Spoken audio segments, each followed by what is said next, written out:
So macro sociology has to do, as Durkheim's saying, forces outside of the person coercive over the individual, causing them to behave in a certain way.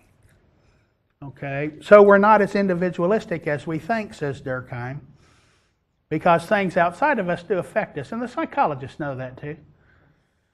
On Axis 5, on their diagnoses, when they do a diagnosis for people, they put down what's called psychosocial stressors. If you're arrested and you're going to go to jail and you've got a court trial, that's stressful. If you lose your job, if you get a divorce, if you get ill, all of those things cause stress from the environment. So in sociology, we're talking about forces in the environment, large forces that affect people's behavior. So Durkheim's not really studying why one person would kill themselves. He's studying why suicide rates are going up across the world and in every country, in every state. Why is that happening? That's the large picture. You remember the macro sociology picture. So functionalism and conflict are macro views. Don't get confused with conflict, and don't see conflict the way we use it, which is fighting between a married couple.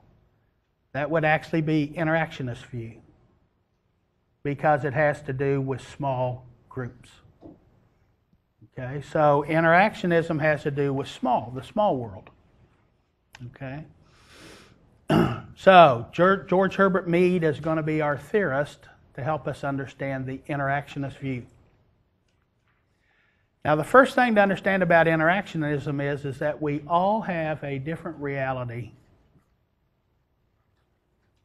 And so for reality, you put down reality is created during the process of social interaction.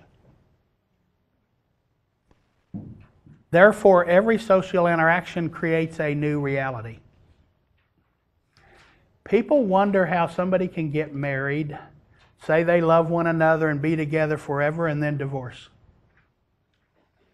Okay? Well, reality is that the divorce occurs because through every interaction in that marriage, reality is changing. Gottman shows us one negative interaction takes not 2 positive interactions to make up for it, but 5. 5-to-1 ratio. Okay? So reality shaped in the process of social interaction. Now that's very important for interactionism. What we say is there's a stimulus, then there's a covert process called interpretation, where the individual takes that stimulus and interprets it and defines it in some way. Then they choose a response, so we see them as an actor, not a responder. Human beings act upon their world by making choices and interpreting stimuli. Now, if we interpret the stimuli in different ways, we'll have conflict and argument. This is the way it is. No, I see it this way, because we all can see things differently, right?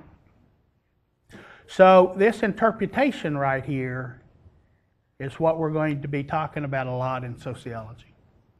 That's W.I. Thomas. It doesn't matter if there's a fire or not.